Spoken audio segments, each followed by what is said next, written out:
Mike Perlak here to entertain you with the help of Marty Simon. Yo hey ho, humbare. Yo hey ra, jarum, brudanji. Alright, I'm going to get right into this. This is episode LEXX 4.08, Vlad. The story opens with the crew all heading back to the LEXX. Robot Head 790 is happy to see Kai, of course. Stan says, guess who got lucky?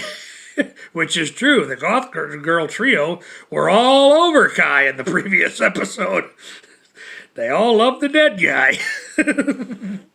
But 790 just sarcastically says, well, you didn't fall to your death, so as reggae rapper Shaggy would say, wasn't me. He didn't say that. He didn't say it that way. I just added that in there myself. But anyways, the Goth Girl trio, using their knowledge of witchery, they invade Stan's mind again.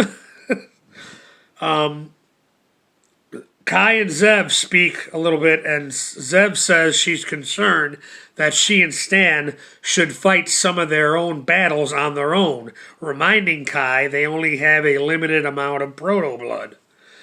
That stuff that animates the corpse that is Kai in the LEXX show universe.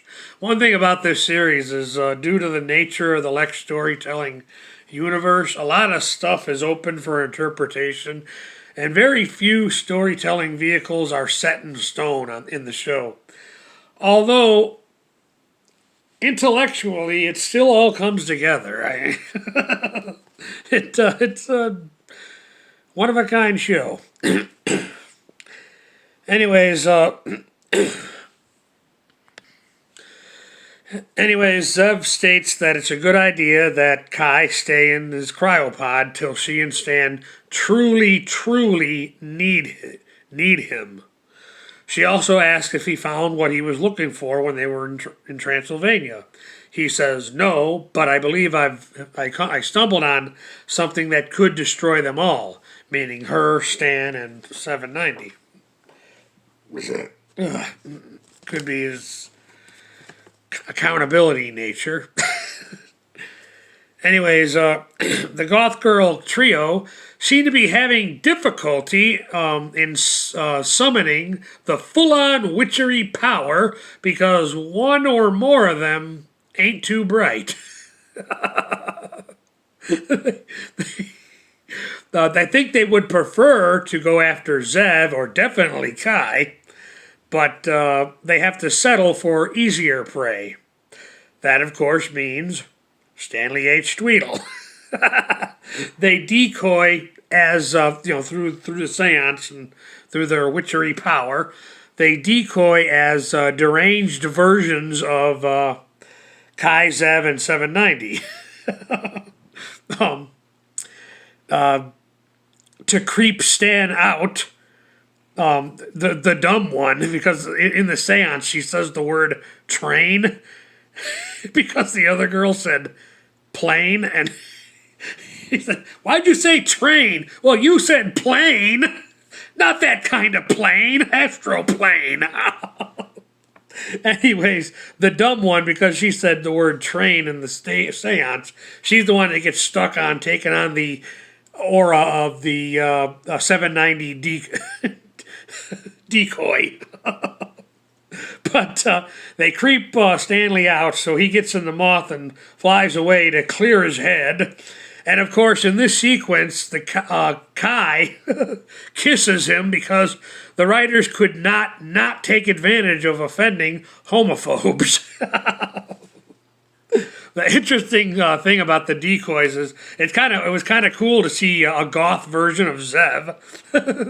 I thought that was kind of cool. And Michael McManus, the actor who plays Kai, the actor has a rare chance to act emotion, which usually is only confined to dream sequences or the opening of the series.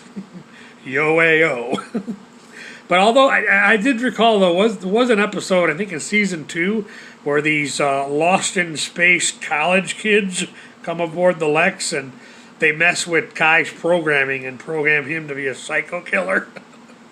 So that was another chance for the actor to be more free with his acting and not have to do the whole emotionless thing. So the Goth Girl trio seized control of the Moth and forced Stanley to take them back. Forced Stanley to come back to Transylvania to pick them up, so they can physically come aboard the LEXX. See, writer Paul Donovan too can play at that game. Two can play at that dialogue game. So they do that. So they force Stan to take him back to the LEXX. Stan has other plans though that involve his gratification via their soft feminine flesh. The Goth Girl trio quickly put a cap on all that. And tell Stanley, we're here for proto-blood, and you're going to help us resurrect the Queen Bee, which, this Vlad character. Using their less than perfect, for lack of a better term, mind control over Stan, they succeed in getting the proto-blood. Then some kinky role-playing between the leader girl of the trio and Stan that, in my opinion, does not go the way a real man would prefer it to go. The trio escapes, but not before the dumb one gets her lips stuck to Kai's cryopod, which cracked me up and made me think of A Christmas Story. But they do escape with Kai's animation-giving proto-blood. Zev is asleep during this whole ordeal. And she wakes up now, and then she sucks it up and reanimates Kai, realizing they truly need him. The femme fatale trio go back to Earth with Kai's proto-blood. Or as 790 says, my man's love juice.